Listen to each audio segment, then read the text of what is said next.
Con mayor o menor frecuencia, todos usamos palabras como ética, moral, valores, principios, que solemos incluir en frases como los políticos no tienen ética, en esta época ya no hay moral, yo aprecio a mis amigos porque tienen principios, mi abuelo dice que no comparte los valores de esta época.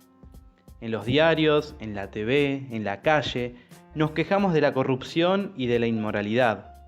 Una mitad del mundo pasa horas discutiendo si estuvo bien lo que hizo o lo que decidirá hacer con su libertad, al tiempo que la otra mitad culpa de irresponsabilidad a la primera. No podemos evitar preguntarnos, ¿qué debo hacer?, en muchos momentos de nuestra vida. Todos estos son los problemas que ocupan a la ética. La ética se trata de la rama práctica de la filosofía, es decir, de aquella que se ocupa de la praxis, del obrar humano, en la medida en que éste tenga que ver con los otros hombres o con la realidad humana en su conjunto. Es habitual que, cuando hablamos de la conducta de alguien y juzgamos si lo que hace está bien o mal, mezclemos los términos ética y moral. Decimos, por ejemplo, que alguien es inmoral porque su comportamiento ético es incorrecto. En verdad, aunque muchas veces se usan como sinónimos, hay una diferencia entre ética y moral, y para la filosofía es relevante.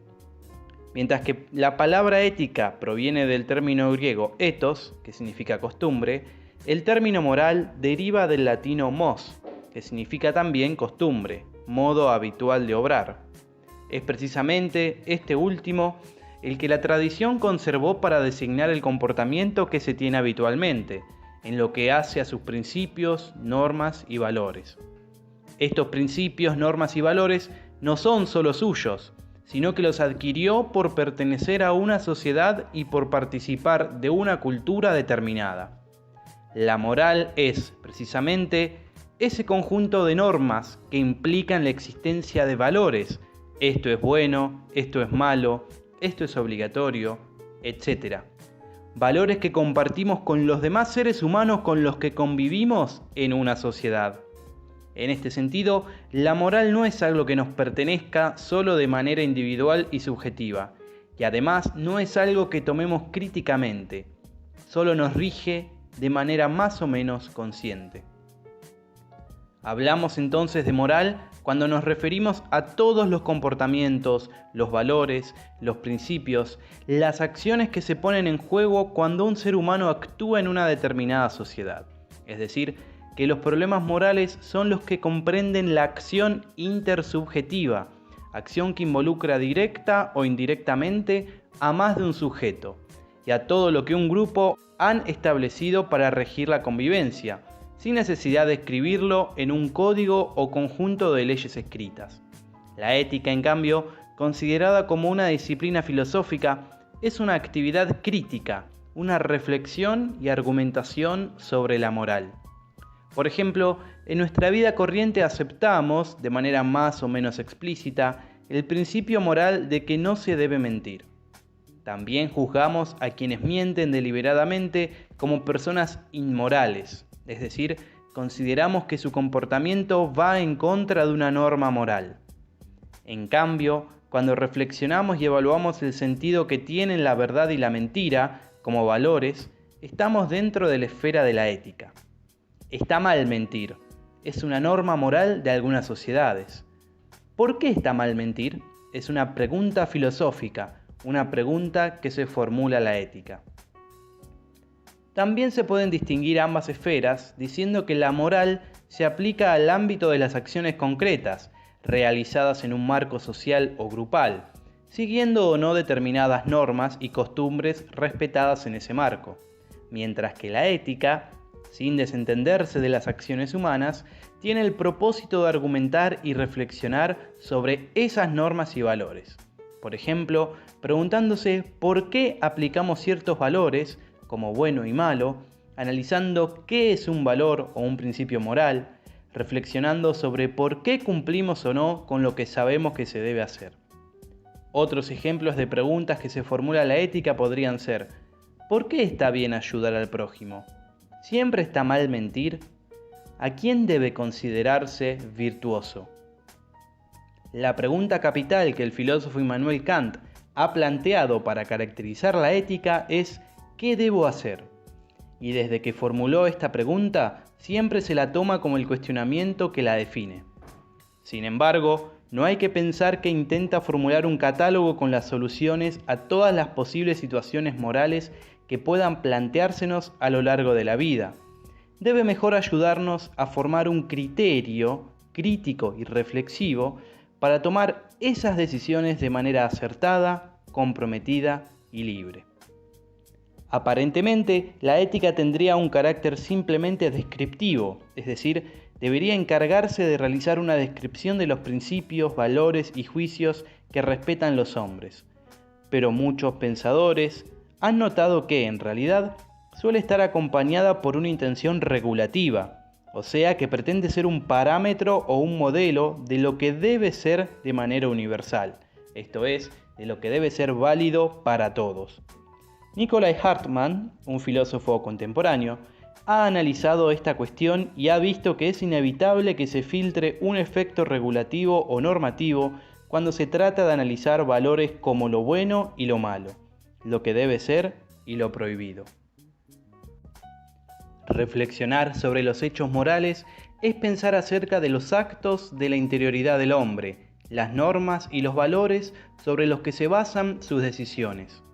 Como dice Marta López Gil, una pensadora argentina contemporánea, vivir en sociedad requiere que los individuos no satisfagan solo sus deseos, sino que adapten y autocontrolen sus comportamientos y los sometan a ciertas reglas. Esas reglas nos recuerdan que el otro no es una presa, sino un hombre con sus propios deseos, su libertad, sus exigencias de una vida buena o satisfactoriamente feliz. No aprendemos las normas morales de libros o de códigos escritos. Sin embargo, todos conocemos y usamos frecuentemente frases como «no hagas a otro lo que no quieras que te hagan», «ama al prójimo como a ti mismo», que expresan principios o normas morales básicas que toda sociedad quiere que sus miembros cumplan. Estos principios no están escritos, sin embargo se aprenden desde la infancia. Ya los padres corrigen y señalan a sus hijos lo que pueden o no hacer, qué deben o no realizar. También la escuela eventualmente, la comunidad religiosa u otros grupos de pertenencia transmiten normas morales. Todo proceso de socialización implica la transmisión de normas y valores de un grupo social. En general, hay acuerdo acerca de las cosas que constituyen básicamente un acto moral. Debe haber un sujeto, agente que delibere, piense qué es bueno hacer y luego ejecute esa acción que involucra a otro hombre. La acción debe ser libre para que la gente sea responsable de ella. Si tengo una enfermedad que me hace decir mentiras todo el tiempo sin que me dé cuenta, no elijo mentir, no es un acto voluntario. Y por lo tanto, no soy responsable de esas mentiras. Entonces, es inevitable que nuestras acciones, en mayor o menor medida, de modo más o menos inmediato, afecten a los otros y a las decisiones que ellos tomen. En este sentido, hablamos de un sujeto o agente moral cuando consideramos al hombre desde el punto de vista de su responsabilidad en una decisión o en una acción concreta realizada, de manera voluntaria, y que afecta a los demás. En principio, hay responsabilidad cuando la acción es voluntaria. Nadie puede culpar a otra persona de mentirle si esta última no sabe la verdad. No hay responsabilidad donde no hay voluntad, donde la acción no es deliberada, es decir, pensada y elegida. Pero además, para que haya responsabilidad, el agente moral debe ser libre. Por eso, en la historia, muchas veces se ha argumentado que alguien no tuvo responsabilidad en un acto, porque hizo una acción que le ordenó un jefe o un superior que es, en última instancia, quien porta la responsabilidad de la decisión. Sin embargo, muchos filósofos mostrarán que este argumento es engañador. En todo hombre siempre hay, en la medida en que hace una acción consciente, una cuota de libertad. Entre las acciones humanas, no todas son morales o inmorales. Calificamos a una acción o a quien la lleva a cabo como moral cuando cumple con las costumbres o normas que rigen a un grupo, y de inmoral cuando no cumple con esa norma o altera los usos y costumbres. En el caso de no cumplir con las normas que sostiene nuestra sociedad, recibimos la reprobación y las críticas de los demás, e incluso la nuestra propia, porque, como dijimos, esas reglas están íntimamente ligadas a un grupo social de un momento histórico y a un lugar determinados. Pensemos, por ejemplo, por qué nuestras abuelas iban a la playa casi tan vestidas como las chicas van hoy por ahí. Porque en su época se consideraba inmoral, contrario a una norma moral, exhibir ciertas partes del cuerpo. ¿Y qué sucedía si alguna chica más audaz que el resto se animaba a llevar una pollera unos centímetros más corta que el usual? Probablemente fuera criticada tanto por sus padres como por los desconocidos. Sin embargo, a no ser que su atuendo fuera ofensivo, ningún policía tenía derecho a llevarla a la cárcel. La norma moral no es una ley escrita que merezca una pena legal al ser violada. Sin embargo, no es cierto que la ley escrita, la ley positiva, esté totalmente divorciada de la moral, ya que muchas de ellas nacen de las costumbres. Incluso alguien podría decirnos que existen juicios por daños morales. Sí, los hay. La sociedad puede reclamarnos ante un tribunal por una acción que va en contra de la moral general. Pero todavía en estos casos, si tenemos la conciencia tranquila, como suele decirse, no nos sentiremos culpables, porque la moral se juega exclusivamente en nuestra interioridad. Si alguien nos acusa de haber robado dinero, nos denuncia y hasta nos hace un juicio por eso, pero no lo hemos hecho, no estará afectada en nada nuestra moral. Ahora bien, ¿todas las acciones que no cumplen con una norma moral son inmorales? Si compro un vestido azul o un pantalón negro, por ejemplo, no estoy cumpliendo con regla alguna, pero nadie me podrá decir que soy inmoral por eso. Acciones típicamente humanas, como lavarse los dientes a la mañana o acostarse temprano, no son moralmente buenas ni malas.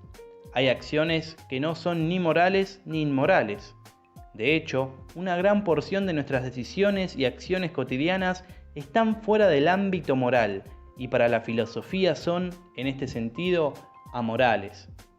Repetimos, en casos como estos, se dice que la acción es amoral, es decir, está excluida del ámbito propio de la moral. Aquí concluimos con nuestra clase de hoy, en la cual hemos presentado el planteo ético, hemos trazado la distinción entre ética y moral, hemos repasado la estructura del acto moral y por último hemos diferenciado entre los actos morales, inmorales y amorales.